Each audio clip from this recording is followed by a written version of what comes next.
Hey everyone, it's Brian here. I'm awake. Are you? If you're not awake, I don't know what you took last night, but in the times we live, you should be wide awake. What am I talking about? If you're tuning in for the first time to this channel, this is a pre-tribulation rapture channel. We believe on this channel the rapture will happen before the 70th week of Daniel, mentioned in Daniel, and the signing of a covenant in Daniel 9:27. We're not here for that signing ceremony. Where are we? We're in heaven at the throne of God in Revelation chapter 4 and 5, worshiping the Lord, watching the seals being broke by the Lord himself in Revelation chapter 5. That's where we're at. But right now, we're here. We're on this earth. Sorry, we're still here. But all the signs, and the signs are everywhere. I mean, come on. What a weekend, another weekend. Had that horrible attack in Colorado, guy setting people on fire. It's horrible. But what's about to come upon this earth is never going to, it's, the Bible says the time is about to happen, the tribulation, the 70th week of Daniel, the judgment of this unbelieving world, and the getting Israel, purifying Israel, getting ready to meet the Messiah at the end of the 7 years. That time that's coming, that one, there's no time that's ever been in the history of this planet to be like that 1 week of 7 years. And it says in the scriptures that if God did not shorten those days, no one would survive. The earth wobbles on its orbit during this time because it's just decimated by the judgments. An asteroid in Revelation 8:8 hit the ocean. Probably a comet in the same passage pollutes the waters, wormwood. There's massive earthquakes at the islands sinking in the oceans, hailstones, 100-pound hailstones. I mean, there's nuclear war. There's these creatures that come out of the bottomless pit and sting men for 5 months. They throw themselves off of buildings. They kill themselves because it's just horrible, but they can't die. That's 7 years. That's why I know we're not in the 7 years. I heard people saying out there, the fourth seal is about to be broken. I'm like, what happened to the first three? Did I miss something? Did I miss the rapture? No. That's a bunch of malarkey. No. When the restraint is removed, malarkey. Boy, I'm dating myself, aren't I? Malarkey.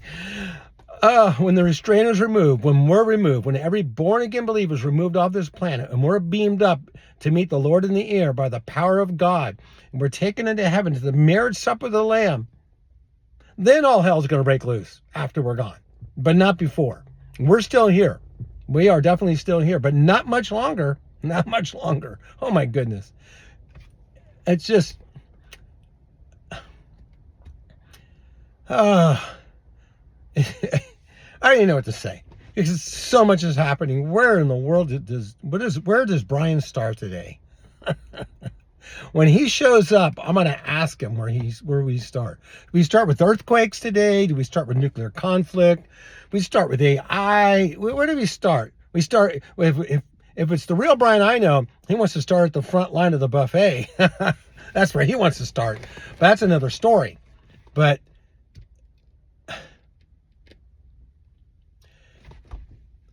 the signs, saints, the signs that are happening that you see going on right now, and have been going on, that are continued to escalate, that I'm going to read, are signs for us. The signs that we see, the wars, rumors of wars, earthquakes, all this stuff. There's, for us as born-again believers, these are signs of hope. These are hope signs. Well, Brian, how's wars and nuclear wars and all this stuff hope for us? Because there's signs of our blessed hope in Titus 2:13 is about to show up in the clouds. These signs are for the church. This is happening to the world we live in, right? Don't get me wrong.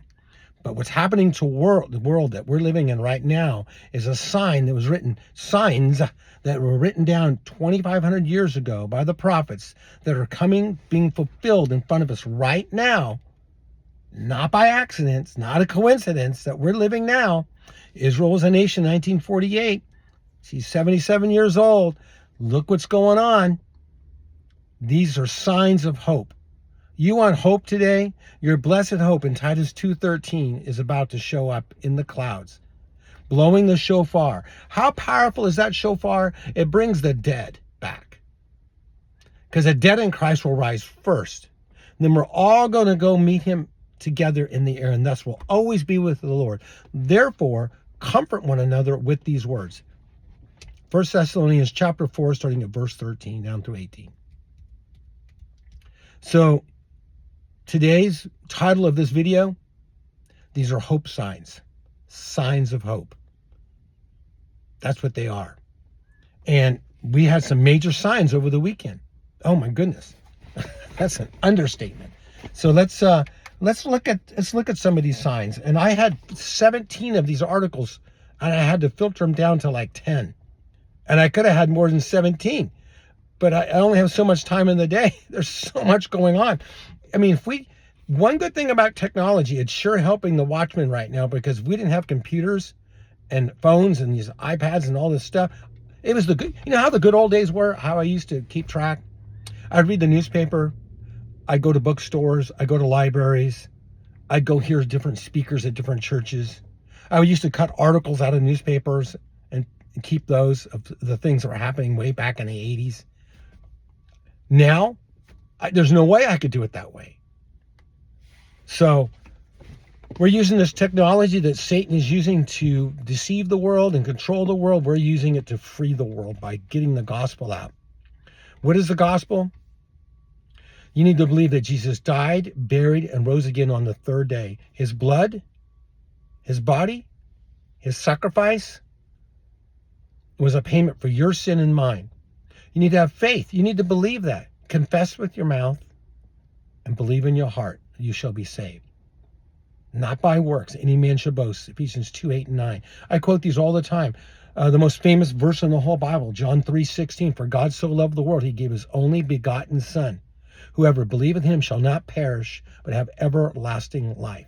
You want everlasting life? Well, let me put it this way. You're going to have everlasting life one way or the other. You're either going to have everlasting life in the pits of hell when you die, or you're going to have everlasting life before God's throne living in heaven with the rest of us.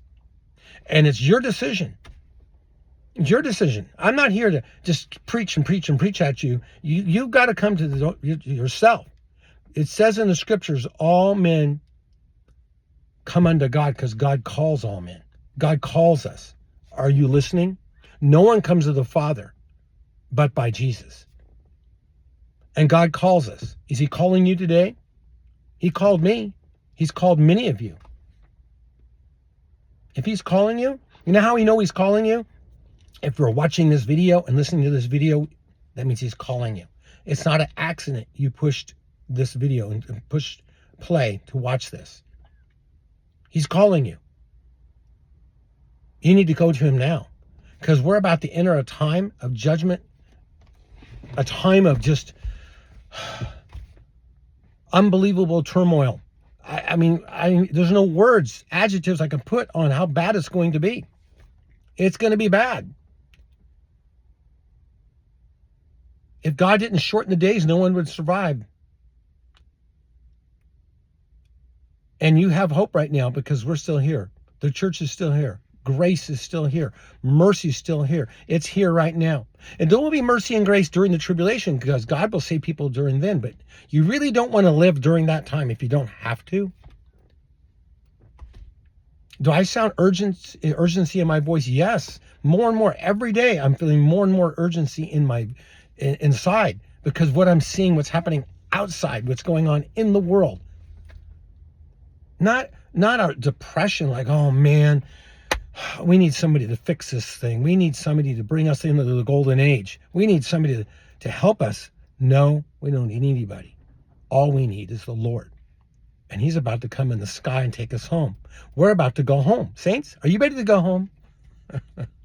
Are you ready to go on a long vacay for eternity? Are you ready to walk streets that are made of gold? That the public works up in heaven that take care of the streets use gold to pave the potholes? There's no potholes on the streets. Come on, Brian, use your words. Think about what you're going to say. Put it together. Sound it out. Sound it out. Oh, man. Happy Monday, by the way.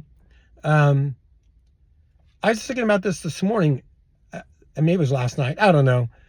It doesn't matter anymore. When you get over a certain age, it just doesn't matter. When we first go to heaven, we get raptured. I've said this before. We're going to go before the throne, Revelation 4 and 5. But then there's going to be time, exploring time. I can't wait to check out the beaches and the oceans in heaven. Then after that, I'm going to go check out the mountains. And then I might want to just go through some of the small towns and walk some of the streets of the small towns and small cities in heaven. Yeah. Maybe even get a coffee and get an ice cream on one of those small little towns, little shops. I am joking a little bit, but I'm not joking. Wow. I can't wait to explore heaven. I'm having this, I'm looking for the rapture. That's what this channel's about. But now my thinking is like, after the rapture, man, what am I going to do? Because that's how close it's going to be. It's like you're about to go on a vacation and you're excited to finally leave. And then once you leave, you're going to be heading there, right? So what am I going to do when I get there? Let me think about this. That's what I'm thinking like now, because that's how close it is. I'm thinking, what am I going to do the first 7 days in heaven after the marriage of the Lamb? Wow. Wow. What a hope. What a hope. And all these things that we're seeing today, all this stuff that we're seeing all over television, these horrible events, the one in Colorado, setting people on fire, anti-Semitic, obviously. No more of that. Russia and Ukraine going back and forth with drones. We're going to look into that. Middle East peace, don't need that anymore, because the Prince of Peace will be ruling with a rod of iron during the millennium. Nobody's going to get out of line during the millennium. And we're going to co-reign with him, by the way. Yep. We're going to be busy little bees in heaven, let me tell you.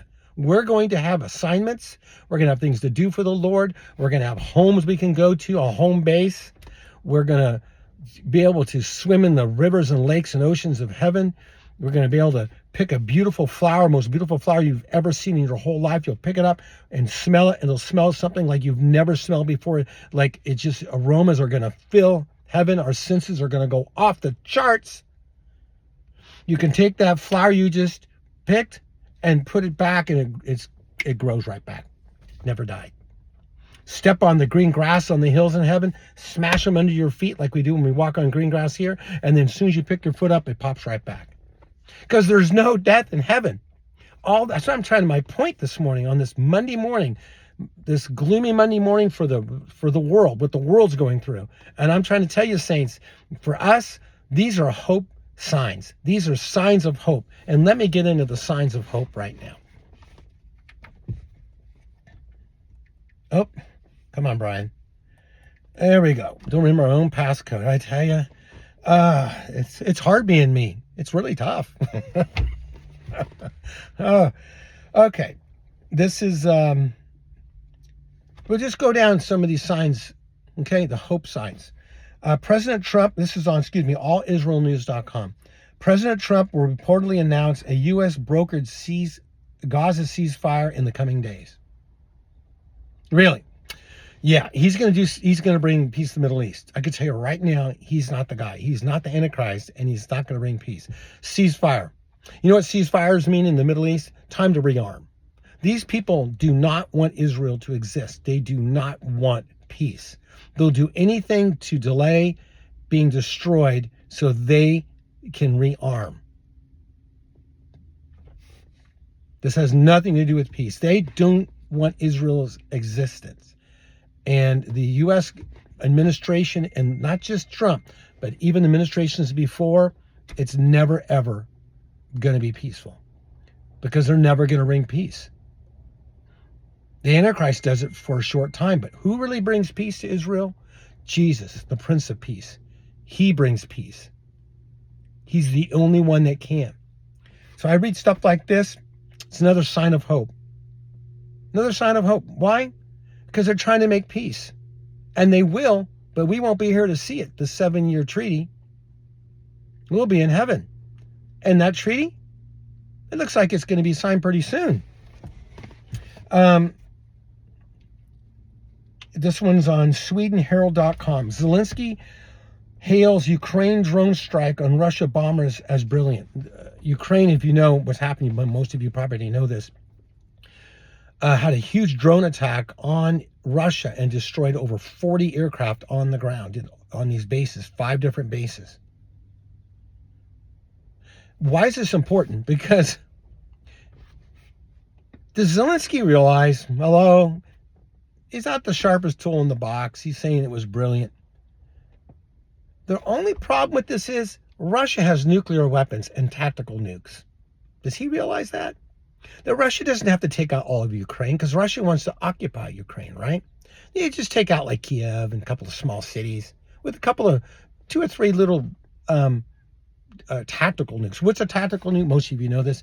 It's a smaller nuke that will take out a small city or 20 square blocks or something. It's smaller, but it's still a nuke. Russia has some of the most powerful nuclear weapons in the world. What was it called? The Tsar bomb. Oh, it's the largest ever made that we knew of now, but they might have been bigger. And Russia made this and lit one off years ago. Everything was vaporized for 60-mile radius. 60 miles. Okay? That's a big nuke. That's not counting everything else past that. So Russia, Zelensky thinks he's got a big win here. You don't poke the bear because the bear's going to bite back. And that's what's probably going to happen. Why? Russia comes down from the north. They come to the Baltic Sea. They come from the north. They come into Israel to evade Israel in the Battle of Armageddon. Ukraine's going to fall. It is. Sorry to say. But scriptures, they say that Russia's going to come from the north. Come to the Baltics, come to Ukraine, come from every direction to come into Israel. There's going to be no peace in Ukraine. Why? Because both parties don't want peace. Why? God's put it in their heart to do this. I know I sound pretty harsh about this. I get it. But saints, you can't look at this. Right now, the times we're living, you can't view it through the filter of human intellect. It's horrible what's happening in Ukraine and these other places around the world. You have to view it from the filter of how God sees it. God sees it as he's about to start the tribulation. He's moving everything into place to do that. That's what's going on. These signs are signs pointing to our blessed hope, and Titus 2:13 is about to show up in the clouds. Every sign is a hope sign that Jesus is about to return at any moment. That's what's happening. And there's not going to be peace in the Middle East. There's not going to be peace in Ukraine. They're going to go back and forth. Europe's going to get involved. NATO's going to get involved. It's going to spread, and it's spreading. It's not out of control. God knows exactly what he's doing. And what is he doing? He's preparing the world for judgment, and he's giving us signs of hope as we see these things, that the bride is almost ready to be taken home at any moment. That's what's going on. That's what these are, these articles. They're signs of hope for the church. And you need to know the Lord. Man, I said this already, but you need to get saved. Nothing more has to be preached to you. If you've been watching this channel, other channels, you know what the gospel is. You just need to make the decision because there's not much time left. This is SwedenHerald.com. Ukraine faces largest Russian drone attack since invasion. So Russia did the same thing to Ukraine with these drones.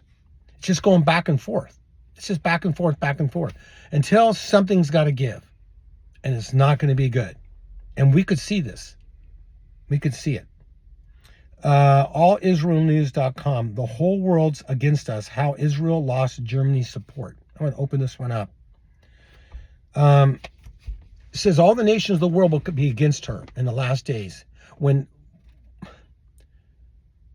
the Lord comes back at the end of the 7 years and Israel surrounded all 4 sides, including the Mediterranean, all the nations of the world at that time are coming against her.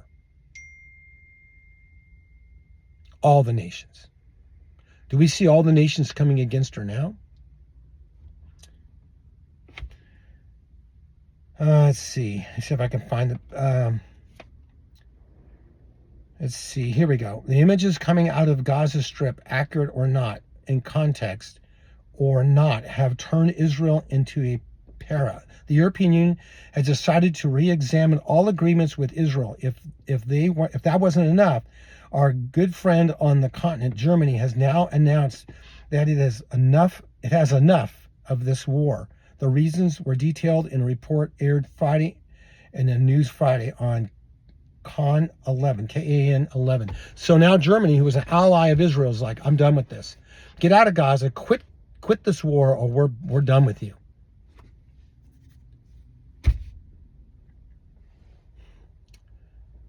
You know, isn't it weird? The Bible's right. The Bible's right. All the nations are coming against her. It's just like the Bible said. Isn't that weird? A book that was written thousands of years ago, breathed by God, written by man from God. It was right. All the prophecies are right. Who would have thunk it? Really? So if the Lord's right about all of those prophecies, then he's right when he says he's about to come at any moment. Oh. Okay. Brian, bring it down.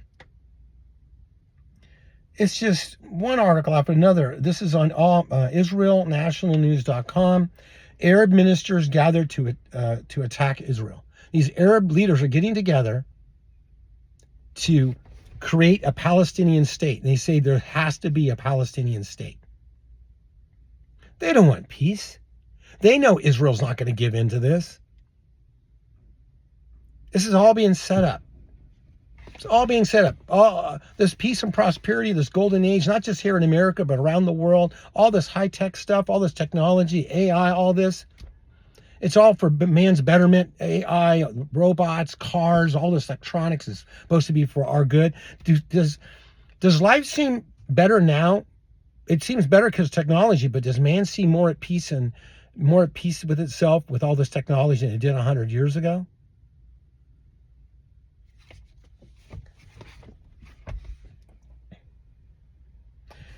This is on zerohedge.com. Excuse me. Kremlin prepared for all-out conflict with NATO.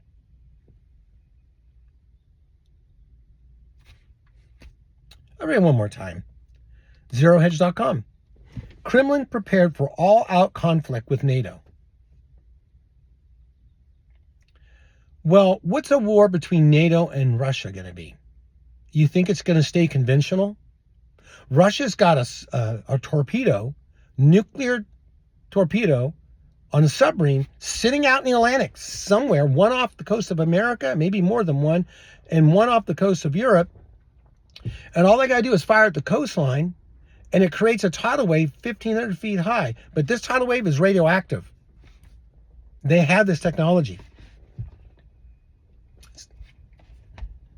Just saying, peace and safety. What's it say? 1 Thessalonians chapter 5. Peace and safety, and then what happens? While they're saying peace and safety, they're arming for World War III. It's just unbelievable. The signs of our hope are everywhere. Let's see. Here's another environment article here. Over 70 dead as highest pre-monsoon rains in 125 years. Another record with the rain, with the weather, with the rain.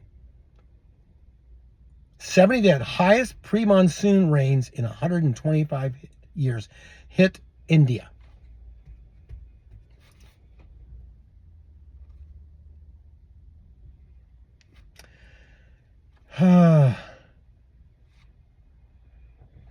Iran, this is on France24.com. Iran carried out a secret, secret nuclear program has amassed more near weapons grade uranium. And here's the one that was over the weekend that kind of shocked everybody. You remember this one? Witkoff dismisses Hamas's demand for 7-year ceasefire as totally unacceptable. I put that in the post. And I knew this was going to happen. I know they're not going to agree to this. But the number 7's being used. The number 7 in peace talks with Hamas was being used. This is a sign. This is a huge sign. It's just a matter of time that there'll be a 7-year covenant with the many. Daniel 9:27. What's the number 7 in the Bible mean? Rest, completion. Saints, the signs we're seeing are signs of rest. We're going to be able to rest. Why? You may not feel very rested today. You may be stressed out. But guess who is not stressed out? Jesus is not stressed out at all. He's chilling in heaven. He's about to come back and get us. His yoke is easy. His burden is light. Cast your cares upon him. Why? Because he cares about you. You're his bridegroom. You're his bride. And he loves you. He's going to take care of you. He's going to bring you in safely into his heavenly kingdom at any moment. And all the signs we're seeing, the ones I just read, are just scratching the surface of what's really going on in this world. There's a dark, behind-the-scenes government that runs this world already. And it's about to bring its main man out. Its man that it's wanted to bring out for a long time. And as soon as we're gone, this dark one-world government's going to bring in the Antichrist to rule this world and to bring it under control. But the good news is, the King of Kings and the Lord of Lords is about to take us home at any moment. That's the good news. And that moment could be today. The signs of our hope are everywhere. They're screaming at us. You know why? You know why God gave us these signs? I said this before. He didn't have to give us any signs for the trip. Rapture, there's no signs. He could have just raptured us. Like the event of the rapture, how it's the shofar, the voice of the archangel, the dead in Christ. Like I said earlier, he didn't have to do that. He could have just made us disappear. He doesn't have to give us any signs.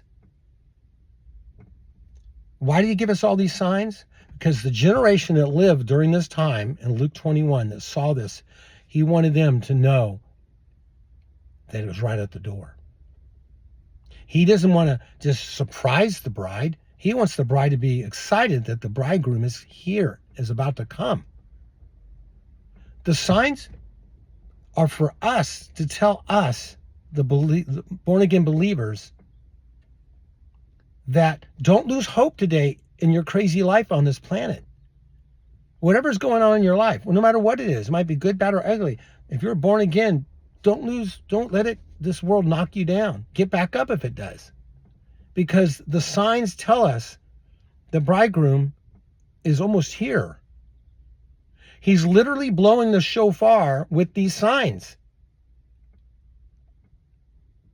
The Jewish tradition of a marriage, and I mentioned this before, the bridegroom comes and dates the bride for a specific amount of time. He leaves to go back to the father's house. I just said this recently, but he leaves a dowry, leaves something with the bride, the reminder that I'm coming back to get you, but I have to go to my dad's house, remodel it, add an addition, so when you come there, you have a place to live. In my father's house are many dwelling places. Were not so, I would tell you. I go to prepare a place for you. In John. So he leaves a dowry. What did he leave? The cup. Do this in remembrance of me. The next time you do it with me in my kingdom. Communion. It's a dowry. And then what? Tradition has it. The bridegroom does come for his bride at an undisclosed time that the bride doesn't know, but the groom, only the father of the bride knows. The father of the bridegroom knows. Says, son, go get your bride. As he approaches the bride's home, he blows a shofar to let her know, wake her up. Usually it's at night, but not always. But a lot of times it's at night because he doesn't want all the parents coming out. He wants to just surprise the bride and take her home, not have to deal with anybody else. Blows it from a distance The bride hears it and she wakes up. These signs are the shofar being blown from a distance to wake the bride up. Wake up. Your redemption draws nigh.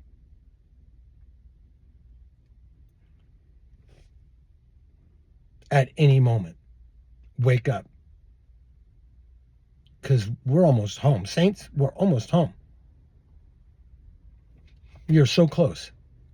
The signs of hope are screaming at us. A lot of you, most of you are awake. Obviously, you're here. But some of you who are not, you need to wake up. The rapture is important to God. It may not be important to the church as a whole, but it's important to God. God doesn't just give out crowns for nothing.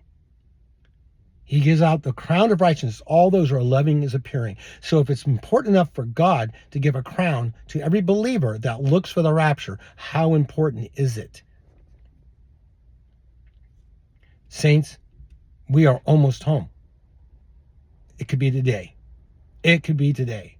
And be fine with Brian. Me, myself, and I were all in agreement. It would be great today. I love you guys. Have a great day. This may be your last few hours on this planet. Make it count. This is your brother, Brian, out. If I don't see you in the clouds, if I don't see you tomorrow, I'll see you in the clouds. Talk to you later. Bye-bye.